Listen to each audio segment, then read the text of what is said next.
Et chers amis de Café Évangile, vous avez appris qu'il a été dit œil pour œil et dent pour dent. Eh bien moi je vous dis de ne pas riposter aux méchants. Le Seigneur vient nous faire découvrir une nouvelle profondeur de la miséricorde. Il vient nous apporter une nouvelle forme de moralité bien plus élevée et nous invite à ne pas s'opposer de résistance aux méchants, mais attendre l'autre jour lorsqu'on nous fait du mal. Bien que la justice exige la satisfaction du péché, le nouvel enseignement de Jésus est que la miséricorde paie toutes les dettes. Chers amis, la miséricorde que le Christ nous accorde pour le pardon de nos péchés paie la dette de nos péchés lorsque nous nous repentons vraiment et que nous changeons. Mais si nous voulons que nos dettes envers Dieu pour nos péchés soient remises et remboursées, alors nous devons faire de même avec les autres sans rien leur reprocher. C'est à cela que le Seigneur t'interpelle. Mais il va encore plus loin tout en t'exhortant à une nouvelle forme et radicale de charité et de générosité.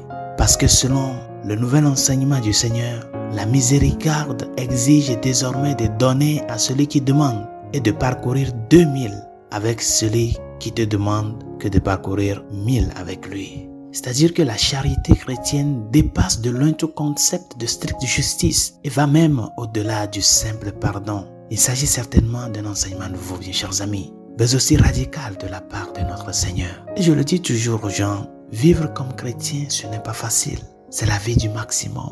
Quand tu arrives à pardonner quelqu'un du fond du cœur, tu as vraiment fait le pas du vrai chrétien. C'est une manière de démontrer qu'il y a quelqu'un qui a déjà payé le prix de tes dettes en s'offrant sur la croix pour toi. Ce n'est pas facile d'être chrétien et de vivre comme chrétien. Mais une fois que nous avons choisi de vivre avec le Christ, nous devons aussi faire l'effort d'être fidèles à son enseignement. Bien que cet enseignement-là soit difficile, demandons-lui la grâce de nous aider à y vivre comme il nous enseigne. Parce que c'est en cela que vraiment nous parvenons à la vraie vie, à cette rédemption copieuse qu'il nous offre. Résolution de ce jour.